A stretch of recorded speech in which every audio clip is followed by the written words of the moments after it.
Good morning. I'm Don Schmidt, and I am here with my co-host, Jenna Randar. Good morning. Hi, Jenna. And we are very lucky to be with Katie Garchar, the naturalist and docent coordinator at Black Diamond Mines Regional Preserve, which is part of the East Bay Regional Park System. So welcome, Katie. Yes, welcome. Thank you so much for having me. I'm super excited to be here today with you all. Yeah, good. So are we. So we're going to talk a little bit about this park that a lot of people from other parts of Northern California probably don't even know exists. But if you live outside of the Greater Bay Area, like myself, or you're not even from here, like myself, you may not be familiar with all the public lands and parks managed by the East Bay Regional Parks District. In the parks world that Don and I lived in, East Bay Regional is known for an abundance of fun, interesting, and diverse places to visit, along with unique public programs that they run. I just saw on your social media today that you guys have pools, right? More than one pool, right? Yeah. And they're opening up for the season soon. As the name suggests, they manage over 73 parks with 1,300 miles of trails along the San Francisco Bay shoreline.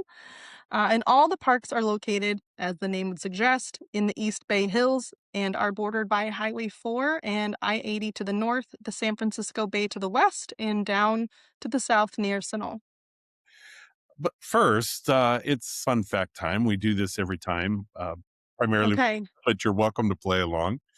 Because we're talking about an East Bay Regional Park unit today, how many places do you think are classified as regional parks in California? Now, let me give you a definition. The regional park is sort of loosely defined as a park managed by a local agency like a county or a special district, and usually preserves an area of some local significance. So, what do you think? Okay. I know it's over 73. Okay. And I know we have to include Chico because they have a huge regional park district. We have to include Orange County from Southern California because they have a pretty large regional park system, Very much and so. LA. So I'm going to say over 120. Okay. Yeah. Okay. Katie, what do you think? So this is individual parks or Yeah, the just how region? many parks with the name regional in Oh, them okay. there might be in California? Oh my gosh. Okay. Um, I'm gonna say 200. Yeah, you'd think. Yeah. There according to Wikipedia, and I'm just gonna go with that, there Okay. are, almost 100 regional parks in California Oh, that have that name, um, Okay. which is kinda interesting because it averages less than 2 regional Yeah. county. hmm. So I thought that there would be a lot more. But then if you think about some of the more rural counties, places like Alpine County probably is not going to have a regional park district at all. So that then starts to make a lot of sense. And like Jenna said, up in Chico Butte County and down in Orange County, they kind of make up the bulk of the regional parks, East Bay Regional as well. So anyway, Yeah. I thought that was a fun fact for Jenna. It's always fun to come up with these for you. So, Thank you. I think it's fun facts for Dawn and not fun Yeah. for me. yeah, well, either way. It So if is you have fun. a particular park that you'd like us to feature, please let us know on our social media or our email at roadrangerradio@gmail.com. So, Katie, let's talk about what makes Black Diamond Mines such a special part of the history of Northern California, shall we? If I'm a first-time visitor to Black Diamond Mine, which I am, what are the 3 or 4 basic things I should know before I go? Okay. Okay. We like to tell people, if you're going to a park, especially if you don't know it, but even if you do know it, check the website. Maybe there are some updates to the park. Maybe there are some trail closures. For us at Black Diamond, sometimes our mines are closed, and so it's nice to have that heads up beforehand. But once you enter Black Diamond, the park, it's not just like you enter and you're there. You go down this long, windy road and you're kind of submerged in this canyon, and you have trees and squirrels running in front of you, so always drive slow. And it's also, there's no center divide, so the cars are coming in and out at the same time. So you're driving carefully when you're coming in. But one of the major things is that there are 2 parking lots. and a lot of people don't know that. So they roll in and you pass by the kiosk. The kiosk is only open from about March to October, so that's the only time you have Okay. to pay for parking, and that's also just on weekends. Oh, okay. So that could be a heads up. Yeah. But right after the kiosk, there are offices and there are historic houses, which are kind of cool to see. But Okay. a lot of people see that and they're like, oh, I must be here. And they park there. And there are trails there, but there's not that many trails on this side. If you keep going down the road, then about maybe a mile longer, then there's a dead end parking lot. And that's where most of the hikes are. That's where the visitor center is. Okay. So two parking lots, make sure you're meeting your friend at the right one because also there's no cell phone reception.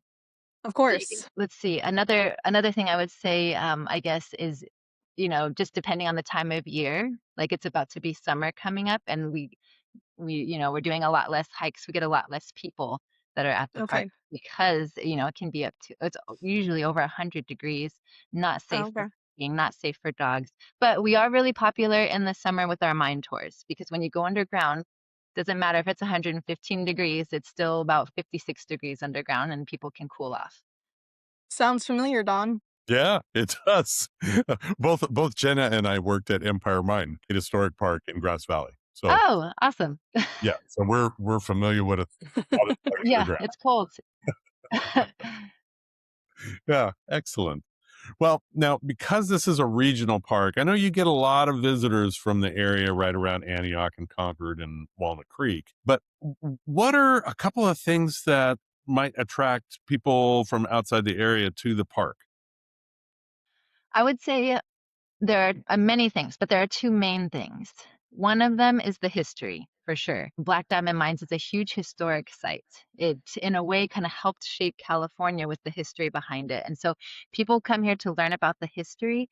And in doing so, you can take a mine tour to learn about the history. So we are the only regional park possibly in California, but at least within East Bay Regional Park, where our visitor center is underground and our tours are Okay. underground. Our mine tours are very popular. And then the next thing I would say are the hikes. We have, over 8,000 acres to Black Diamond Mines, and there's 65 miles of trails. And Wow. we have, Okay. yeah, beautiful, beautiful trails. Again, depending on the season. um, but those two things are the biggest draws, I would say, to Black Diamond. Yeah, and I would say, even in the, spring, summer, and early fall, if you get out there early in Oh the yeah, morning, yeah, it would be absolutely gorgeous. Yeah. yeah, Yeah. agreed. All right. Because the park is called a preserve, and tucked into the East Bay Hills, what kind of plant and animal life should a visitor expect to see besides squirrels? No, I was gonna say squirrels. Um, Lots. yes, yes. So Black Diamond Mines is a really popular park, especially certain areas like around the visitor center. There's a lot of our hiking trails are around there. Our trails, you can either go super far out or you can stay nearby, but they're all pretty hilly. They're all Okay. like, I mean, you can go grassland, you can go oak woodland, you can go chaparral. So we have Okay. this. So it's pretty diverse. Yes, we have, and all three of those ecosystems combined make us even more biodiverse than if we just had one of them. And Yeah. because we are so biodiverse plant-wise, we are very diverse animal-wise as well. But again, because we're so popular, like when I'm out in the park most of the time during the week, I'm working with a group of over 100 elementary school kids, and we're teaching them about nature, teaching them about history. But we don't see any wildlife. No, they are the wildlife. Yeah. They are the wildlife, correct. Yeah. Um, but if you venture out a little bit further, or if you come early in the morning, later in the day, we often see coyotes roaming the hills, sometimes Okay. deer. There are bobcat. There are different types of snakes. Again, depending on the time of year. Spring right now, snake season. So if you go to like if I take you to our cemetery, I can almost guarantee you a rattlesnake sighting. Um, Okay. yeah, we have lizards, and even though it is one of the driest parks I've been to, we do have some kind of like seasonal wetlands in the winter. We have some ponds. So we have amphibians here as well, which is pretty Okay. surprising. Yeah, things like salamanders, toads, and frogs. Um, And yeah, so many different things. And the bugs are even more. We have bats here too. Okay. Perhaps there's bats in the mines. Oh, yeah. Of course. Yeah, absolutely. I was there in the middle of winter. I visited one Sunday, and I was amazed at the number of people that were there Yeah. on kind of a cold, foggy day. And I was also amazed at the number of trails. Now, Mm. I got the trail map and I was looking, there's trails all over the park, and they are kind of a very diverse type of trail. Some of them are rather steep and, climb into the chaparral and whatnot, and others seem to kind of meander up the hillsides. So, talk a little bit about maybe 2 or 3 of the most popular trails there, and maybe mention a particular trail that's very family accessible, and maybe a trail that might connect to any other parks, around the area. All right. So I would say maybe our most popular family hike is our one of our most popular hikes. Sometimes people call in and they'll ask like, "Oh, can you give us some recommendations of flat trails at Black Diamond?" There aren't Sorry. any there. Nope.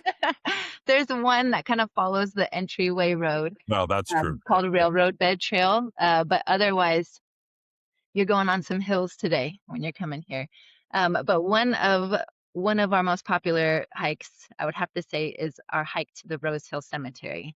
But the Rose Hill Cemetery is about from the parking lot. It's maybe 3/4 of a mile, so it's not super long. It is a steady incline, but it's something that kids, maybe not super young kids, but kids can do. And it's kind of fun once you get up there. You can grab a brochure and walk around and read the headstones and kind of learn about some of the residents of the coal mining community on Yeah, your I own did see without having to. families hiking up there, Yeah. and you can see where you're going right from the parking lot there, so Yes, you can see it. It's a big wide road. mhm. Again, in the springtime, please be careful of rattlesnakes. There's lots of squirrel holes up there, so there's lots of snakes up there.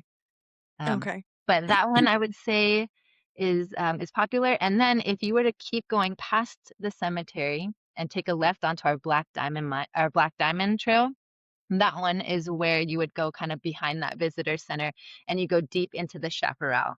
So once you're in the chaparral, you're submerged in, manzanita and pine trees, oak trees. You have all these beautiful, dense plants around you. During the springtime is our wildflower season. So just flowers within the chaparral everywhere you go. And you can kind of you can choose your path. You can go out to grassland, you can go back down chaparral. You have views, and then you come down, you hit the visitor center, you cool off in the visitor center, learn a little bit, and then continue. There's so many trails. I want to say so many more, but I would say those two areas are pretty poppin'.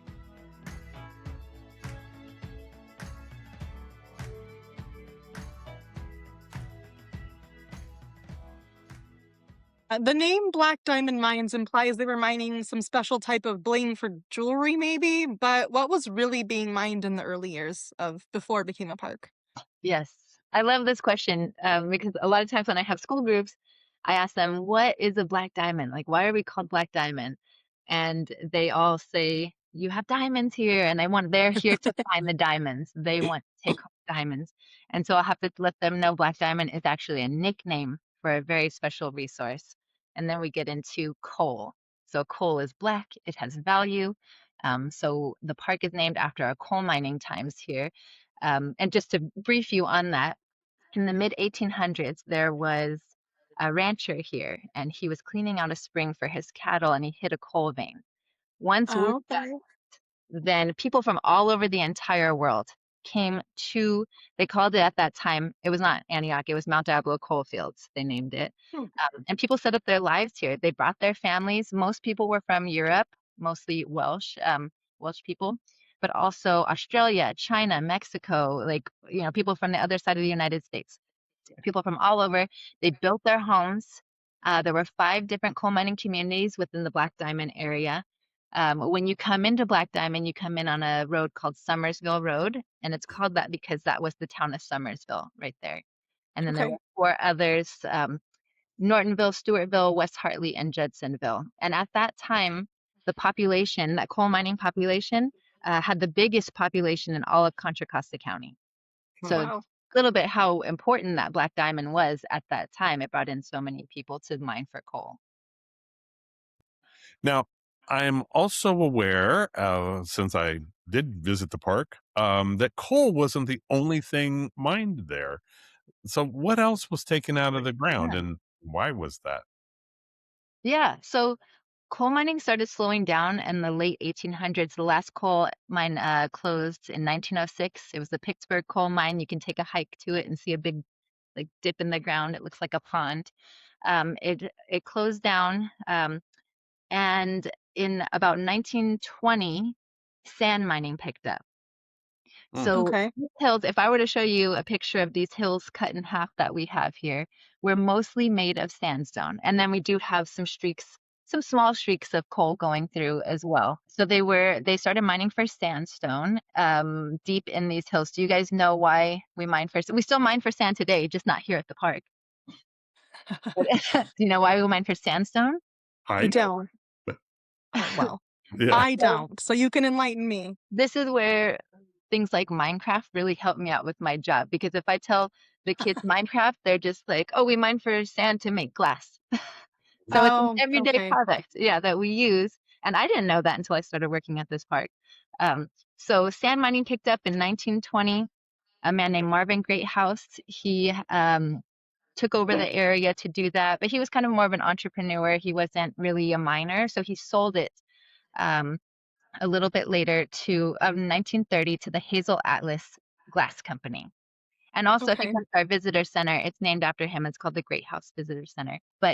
So the Hazel Atlas Sand Mining Company took over and they actually provided glass, like for the whole, like it was like being shipped all over the United States. The glass that was being created here, it was shipped to Okay. Oakland, kind of where the old, unfortunately, the old A Stadium is. But deep in our hills, we have something called high quality silica sand. So Hmm. I always Okay. like to ask people, like, why don't we just go to the beach if sand is if sand's what we use to make glass, why are you going to blow up the earth, right? Just go to the beach. But it's a very different type of sand. It is a pure quality. When you put it under a microscope, it looks like shards of glass already. So when you melt it down, Okay. it's this like beautiful crystal clear glass. And yeah, they were really popular. Of course, there's no mining here today. We are a preserve. But I did hear from a lot of the local community that they like to go to antique stores and find hazel atlas glass. They have a little signature on their each bottle, and they collect them because they know it came from right here in Antioch. Yeah. Okay. All right. Yeah. You've already kind of touched on it previously, but you have a very unique visitor center, which is located inside a mine tunnel, like you said. What should visitors expect to see if they go? If they go? Yeah, yes, our visitor center is amazing. But the first thing that popped in my mind when you park, the visitor center is not right there. Some people they come for their mine tours at 10:30 a.m. and they park at 10:30. And little do they know they have to walk 10 minutes to get to the visitor center. Yeah. So give yourself some time. Um, yeah, you park, you walk up. It's a big, kind of flat trail to get up to the Mhm. visitor center. It's called the Great House Visitor Center, and it is in fact in a sand mine. Okay. So you walk in, and the very beginning is lined with shotcrete. It's like a reinforcement that East Bay Parks put in. But once you turn left into the visitor center, there's no more shotcrete, and you're surrounded by just this huge. You're in a huge room um, where the walls are sandstone. And inside the Okay. visitor center, it's like a museum slash gift shop. So there are a lot of panels and pictures and artifacts from both coal mining and sand mining times. So you can do some learning on your own. Pictures from the time period. And also there's the little black diamond gifts, little gift shops. So and there's a video playing too, so you can like have a seat and learn about when East Bay Parks took over this land and how they Okay. had to, before they took over, it was just this big open free for all area. Sand mining ended in 1946. East Bay Parks didn't take over till the early 1970s. So Okay. people would just drive in on the trails. They would take the headstones from the cemetery. They Ah, would camp in the mine. That's so dangerous. So unfortunately, yeah, bad things would happen. But East Bay Parks, they found all the mines, they closed all the entrances, and so you can watch a video Okay. on that. It's pretty interesting. Okay. But yeah, lots of things, and anyone is welcome in there. Like if you bring your dog, babies, whoever. It's just when you go on a mine tour itself, there are some restrictions. Like you must be 7 and older. Okay. Good to know. Hmm. Yeah. So you've sort of touched on that, and you kind of just did about on a mine tour. Um, you talked about maybe a mine tour starting at 10:30 in the morning and making sure you give yourself some time to get up to the visitor center. What other kind of special talks, tours, or exhibits can visitors get involved with while they're there, and especially anything that might appeal to families with kids? Yeah, so many opportunities. On Saturdays and Sundays, there are 3 mine tours a day, but I do want to mention there is a difference starting just a couple months ago. We used to lead guided tours through a coal mine experience, and a lot of people are probably familiar with we had a Hazel Atlas tour as well, but unfortunately, the Hazel Atlas mine is closed right now. So a lot of people come in expecting that tour, but we are only doing the coal mine experience and it is not guided as well. So people come in, you pay $3 for it. Highly recommend pre-registering online or on the phone because oftentimes people come as drop-ins and it's filled up already. Mm. But Okay. you pay $3, you get an intro, you put on your helmets. Um, and then and then you get to go inside and you kind of read at stuff. So stop at number 1, I read in my brochure, stop at number 2, and then there's like a little experience in the back, which is pretty cool with like minor statues and you can hear them talking to each other and what they talk about. So those are always really fun. But also if you were to check our website, we do every weekend we have some naturalist tours pretty much or naturalist programs. Okay. It could be a hike, it could be a tabling event. For families in particular, we sometimes will do tables or we have a program called Mini Miners, and that is for those like pre-K kids to still learn Okay. about nature um, without having to do one of those big hikes and still get hands-on activities and things like that. Sometimes we will, especially during the spring, we'll bring out a snake. We have ambassador animals and we can teach people about snakes and people can touch and learn and hopefully not be, so intimidated and just appreciate. Or like tarantula season, which is my favorite season, having a tarantula table so that people can come and learn, Okay. have a book, there's a selfie and just learn about them before you go on your hike and maybe see one. So I always say like just check to see what's going on. And then if there's not something at Black Diamond that you're looking for, there's gazillions of other opportunities at all the other parks in your area and then within East Bay. Yeah, Okay. regional has such a diverse number of parks, of types of parks, and the one that really comes to mind that I hope that we'll be able to feature here one of these days for families is Ardenwood Historic Oh, yeah. Park. That one is very family friendly. My son had his Yes, second birthday there. yeah, yeah, It's, yeah, it's great. yes. So Jenna, I highly recommend that for Oh, to the East Bay for you and the family. So thank you. yeah. Anything else that people might or should might want to know or should know about the park? And also, how can people find you online? Oh, yeah. So you can type in East Bay Regional Park District and just like Google us and the whole district website will come up. And within that district website, you can select a park. So you could go to Black Diamond Mines and do it that way, or you could just type in Black Diamond Mines.